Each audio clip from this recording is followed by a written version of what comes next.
Let's bring Mike Sielski into the conversation. He wrote this piece previous to the hire yesterday, and he asked the question, will the Tank job truly be worth it? Mike, I know yesterday changed a lot of things around Sixerland, but obviously this is kind of like a how much tolerance you can put up with. But did yesterday say that to the NBA, this Colangelo didn't want to use the word tank. He said the strategy. Does that kind of show that the NBA, that they don't want this to work? Oh, I think it said that the NBA, assuming that the reports are accurate, that the NBA stepped in and either encouraged Josh Harris to meet with and or hire Jerry Colangelo, or outright said you have to do this. I think it says that the NBA is embarrassed by this. And to be honest, I mean, while it may be beneficial to the Sixers, I think it says more about the NBA and its owners. To be honest, look, they were embarrassed because the Sixers were losing games, 20 out of 21, 20 out of 22, whatever it is now. And Jahlil Okafor's videos are ending up on the internet, and the league feels like somebody has to step in and do something. Well, if the league really wants to do something, then follow through on a vote to change the lottery system, to de-emphasize and de-incentivize tanking. Because as long as the current system is in place, another team eventually is going to try this, because it's just that there's too much incentive not to. And that the vote came up last year, and it didn't go through, I think, because a lot of owners saw themselves and said to themselves, what are we going to do if we're in the same situation as the Sixers? And we want the opportunity and the option to do what they're doing, which is to tank to try to get high draft picks. So instead of changing the system, which would have been the really positive thing to do, the league kind of opted for window dressing and just said, well, Jerry Colangelo, go in there, and the Sixers, you have to hire him, or you should hire him or talk to him, and we'll clean this up with this one team, and we won't have to worry about it anymore, and the real problem still exists. Right, so this is more the NBA taking the easy way out by penalizing the Sixers or trying to help them or try to put in a credible source for them, as opposed to fixing their own problem, which is the Sixers are beating you at your own game and you don't like it now, so you're going to try to clean it up by putting in a credible name. Well, I mean, I've argued this before, that the reason nobody said or complained all that much about the Sixers going 10 or 11 years and winning only one playoff series and being in that kind of muddled middle of the NBA was that the franchise ostensibly always tried to win. Well, there's nothing that the 29 other teams in the NBA prefer to have than a franchise that tries to win and can't. I mean, that's exactly the kind of opponent you want. And so, of course, nobody's going to say anything when the Sixers are trading for Andrew Bynum and drafting Evan Turner and making all these decisions where they try to win and they never do. Now you've got a situation where they are trying to lose. They're basically saying, we don't care about right now. We're playing for down the road. And don't get me wrong. I mean, it's been bad this year. I'm not arguing that it's been good, and I'm not arguing that it shouldn't take so long. But the NBA is doing this because they really don't want to have to do the hard work of figuring out a way to have new players come into the league without having teams tank together. Talking with Mike Sielski, the great columnist from Philly.com, Philadelphia Inquirer. Mike, when I look at the NBA, and I've said it, and Mike will tell you, I said Sam Hickey's ultimate legacy in this town will be forcing the NBA to change. Is that what happened yesterday, or is it just that stopgap and they assume other teams will take notice and realize they can't do it? Maybe tank for 1 year, they'll accept, but do it consistently year after year after year, and Adam Silver's going to step in. Oh, I don't think anything's going to change for a while now. I think the NBA feels like it got what it wanted, that Jerry Colangelo is going to either accelerate the process or put a stop to it instantaneously. And the Sixers will go back to trying to be competitive. Not tomorrow, not next week, because it's impossible to start making changes that quickly. But that Colangelo is here to speed up the process. And look, he may very well do that, and this may very well turn out to be a terrific thing for the Sixers. And again, I'm not arguing that what had happened this season anybody should have really been happy with, obviously, with the problems with Okafor, all the losses piling up, the makeup of the roster, the lack of leadership, all that sort of stuff are obvious problems and obvious criticisms of Hinkie. I'm just saying that the NBA, if it really wants to solve this problem, needs to fix its system, and it hasn't done that. It's opted for the Band-Aid instead of the reconstructive surgery. Right, Mike, because it seems that, and we've had other people, national people on earlier who worked in the NBA who said, look, there are other teams that wish their owners would give them the freedom to do this, just nobody is willing to stomach the losing as long as the Sixers. So I don't know that it give Hinkie credit for pulling this off, Harris for allowing it to go on, but whoever gets the credit for it, it's not like other teams, if given the opportunity from their ownership group, wouldn't follow suit tomorrow. That's true. And look at the situation the Sixers are in now and Sam Hinkie is in now. If they do manage to turn this around relatively quickly, Colangelo is going to get all the credit because he came in and worked for Magic. He worked. And what will get forgotten if it turns around is the fact that the Sixers are on track for 4 first-round draft picks next year, and all those maneuvers were made by Sam Hinkie. And again, I'm not arguing that what's happened this year so far has been good, or that, he hasn't made some decisions that, he should have thought twice about. But this is as much a cosmetic move as it is a basketball move, I think. And that takes nothing away from Jerry Colangelo, and I'm sure he's going to have power in this situation. But if the Sixers are, instead of 1-21, let's say 4-17, and if Jahlil Okafor stays in his hotel room at night and plays backgammon with his dad instead of going out and drinking underage and driving 108 miles an hour and getting caught on TMZ, this doesn't happen. The line here, Josh Harris said last night that this all came together between him and Colangelo in a week and a half. Nobody gets hired in any walk of life, in any profession, anywhere in a week and a half. It just doesn't happen. And what happened a week and a half ago? That the situation with Okafor was at its fever pitch. It was everywhere. The Sixers have taken so much heat for that. So I got to think that this was a quick reaction to what was perceived at the time, and rightly so, to be kind of the nadir, the low point of the whole process. Yeah, Mike, that's an interesting point, because my argument has been, whether you like the process or dislike the process of what Sam Hinkie has done, acquiring assets, acquiring draft picks, the part that he's failed at, and I don't think anyone can defend him, is the ancillary things, and the fact that he hasn't handled the off-the-court situations well. He hasn't brought in veteran guys to sort of mentor the younger players like Minnesota's done with Kevin Garnett, Tayshaun Prince, Andre Miller. You go back to last year when the Michael Carter-Williams trade, there were reports that Brett Brown wasn't even told about before the trade went down. Is that his bigger issue, the fact that he can't handle all the other things the face of the franchise has to do?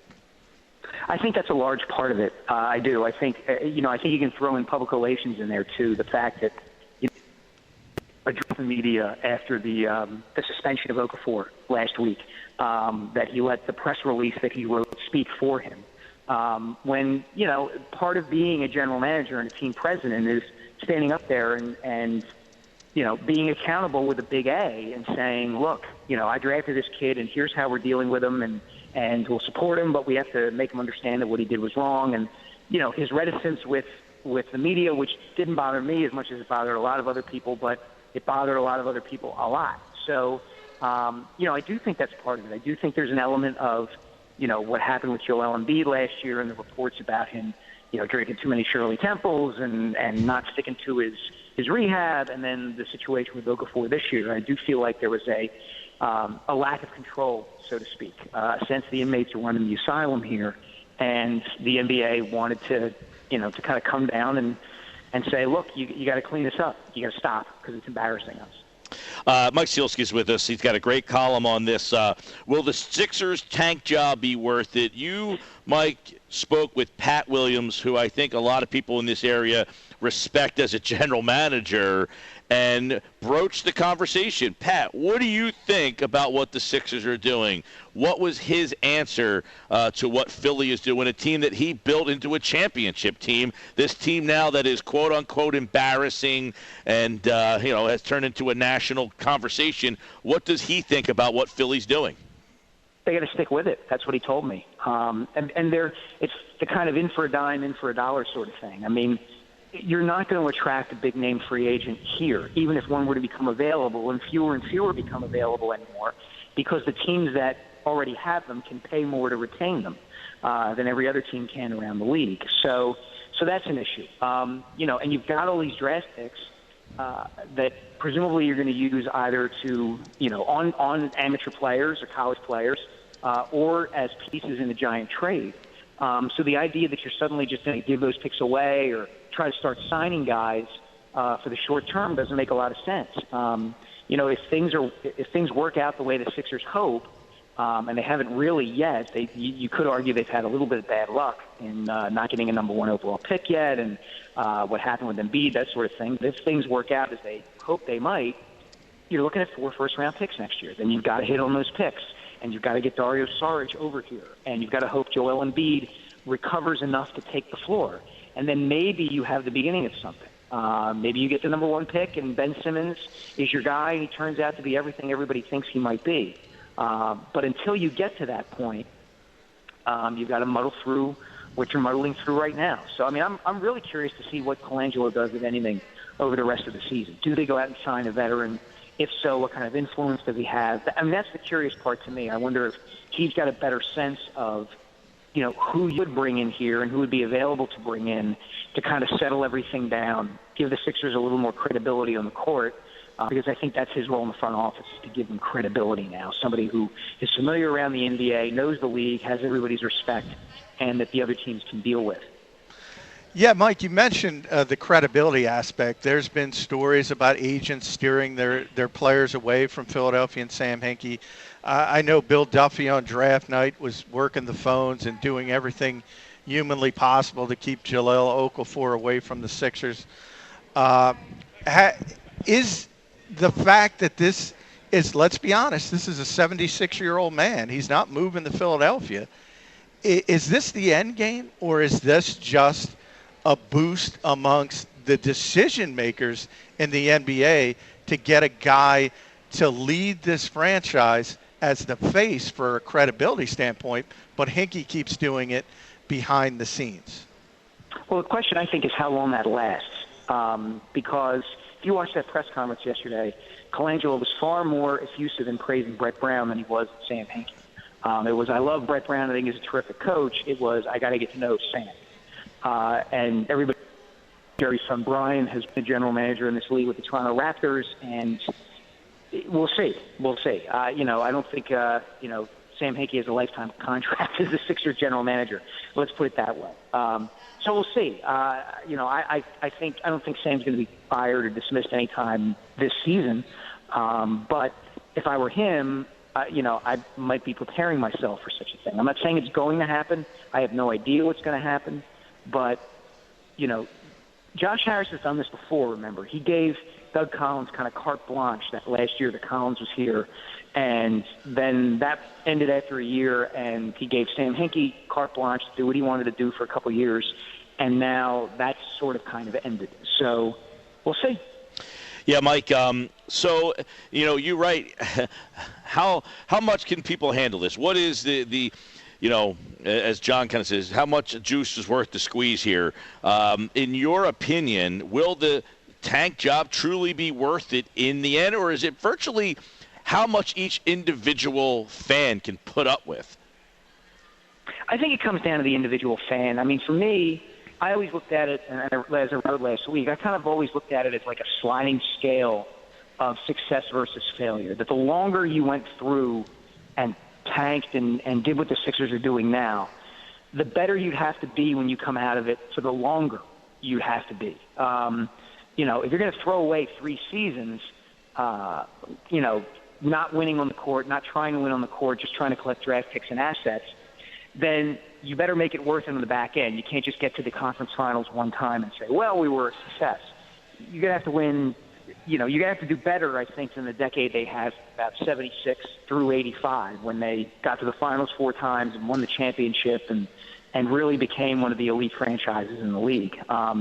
So I think everybody has to make that call. I think if the Sixers were to win a championship, in the immediate aftermath, everybody would say, oh, it's worth it, it's worth it. Right now, people are saying, well, there's nothing that could justify what's going on now. I mean, there's somewhere in between there that, that makes it all worthwhile. I think that, like I said, I think it depends on who you are and how long you follow the team and what your expectations are for the team. Yeah, and we were kind of joking about this earlier, Mike, but does it have kind of that Sam Hinkie was the Ed Wade who decided not to trade Hamels and Utley and Howard, and then he gets pumped out, he's an idiot, and Gillick comes in, they win the World Series, and Gillick's the smartest baseball figure in the history of Philadelphia sports, and now it's going to be Jerry the genius, who virtually will come in here and be credited for all the moves that Hinkie basically threw in his lap. It seems it's almost comical that that's how this seems like it's going to play out.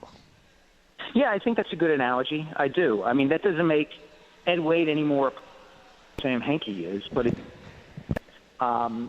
you do have 2 situations here where you bring in an experienced guy, a proven guy, with credibility, with a terrific resume, and he's got a pretty good hand to have been dealt. And go back to Gillick. Remember, he made a big trade at the deadline in 2006 where he traded away Bobby Abreu and Corey Lytle. And everybody thought, including Pat Gillick and Charlie Manuel at the time, the Phillies were going to have to take a step backward before they went forward again. And it turned out the team took off from there, won the division the following year, the World Series the year after that, and they're often becoming a mini dynasty. So, that doesn't take anything away from Jerry Colangelo, and it means that he's in a pretty good situation as a guy coming in to try to clean things up. They're going to get through this season. It'll finish. It'll be ugly, and then you see what kind of situation they have with draft picks. They're obviously going to have a ton of salary cap space, and we'll see if he and Hinkie can work together for however long they work together. Talking Sixers, the process, Sam Hinkie, Jerry Colangelo with Mike Sielski, the great columnist from Philly.com. Mike, now that it looks at least significant power has been taken away from Sam Hinkie, I wanted to get your thought process on him through this whole process.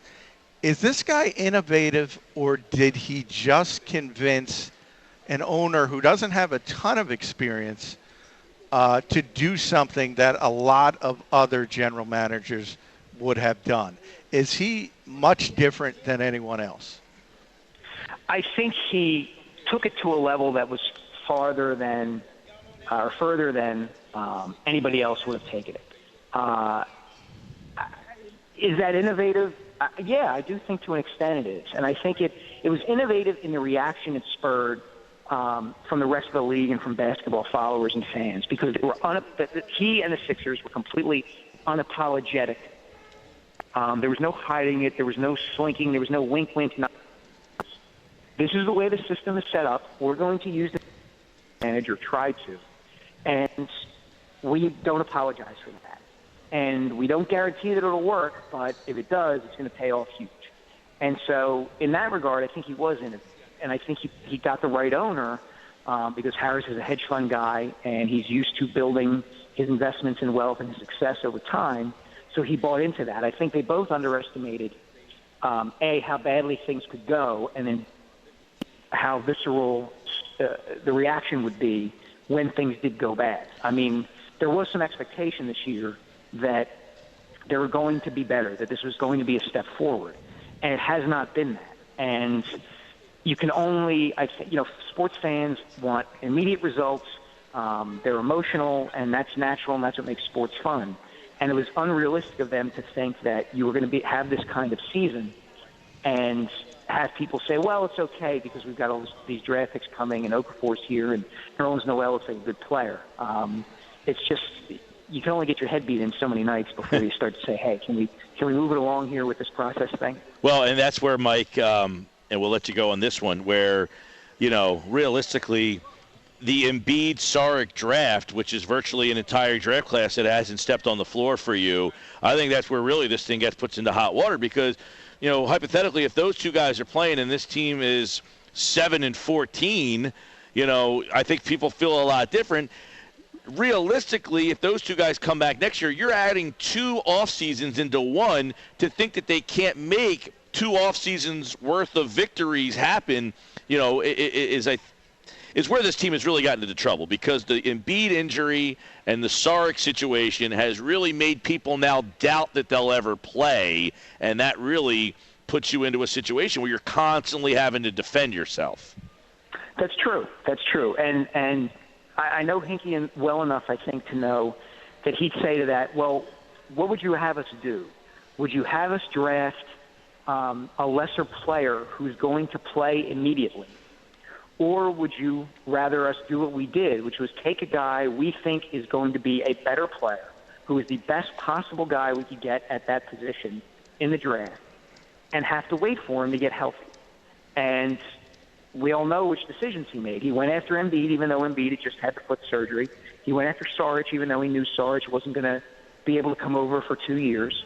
And he needs that to pay off in a big way. And you're right, Mike. I mean, it's very easy right now to sit back and say, well, the Orlando Magic are getting contributions from Elfrid Payton, and, they're a year ahead. They're a year, closer to their rebuild than the Sixers are, and that's true. And Sam Hinkie needs those 2 guys to get on the floor next year, I think, and give people some hope. That's the hard part, is that you're looking around and there's only so much hope you can take from the abstract of all these picks and these guys coming over. Right. People want to see tangible results at some point, and that means those 2 guys in particular, they've got to get over here next. Embiid's got to get healthy. Saric has to get on that plane and come on over here and stay and play.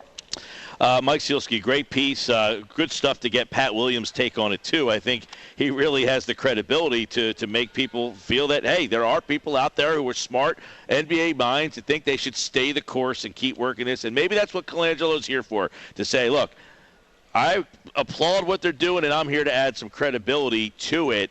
And we'll see where it goes. The debate will continue, that's for sure, Mike. I'm sure we'll talk about it again down the line. Thanks so much, pal.